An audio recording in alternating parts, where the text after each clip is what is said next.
آج جو جسٹس جمال کے بندوں کھیل کے ریمارکس ہیں، انہوں نے چیف جسٹس کے سامنے یہ کہا، اور یہ ایک طرح سے انپریسیڈنٹڈ ہے کہ چیف جسٹس کا فیصلہ اگر اقلیتی رائے میں چلا جائے۔ نہیں، بالکل انپریسیڈنٹڈ نہیں ہے۔ بڑے ہر روزانہ فیصلے ہوتے ہیں جس میں اختلافی رائے ہوتا ہے۔ دیکھیے، میرا یہ خیال ہے کہ ایک چیف جسٹس جو جج ہے سپریم کورٹ کا، اس کو اتنا کمزور نہیں ہونا چاہیے کہ اوپن کورٹ میں سب کے سامنے دیے گئے ریمارکس کو اگلے دن لوٹ کر لے۔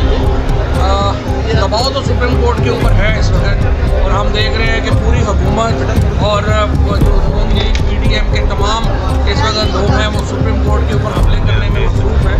1997 یہ دوبارہ لانا چاہتے ہیں، چیف جسٹس کو کام کرنے سے روکنا چاہتے ہیں، سینئر ججز میں پھوٹ ڈلوانا چاہتے ہیں۔ نون لیگ کی جو پرانی حکمت عملی ہے، لیکن یہ ملک بدل گیا اور پورا پاکستان اس وقت چیف جسٹس کے پیچھے اور سپریم کورٹ کے پیچھے کھڑا ہے۔ جو اس میں حصہ ڈالے گا چیف جسٹس کو کنٹرول کرنے میں، سپریم کورٹ کو تقسیم کرنے میں،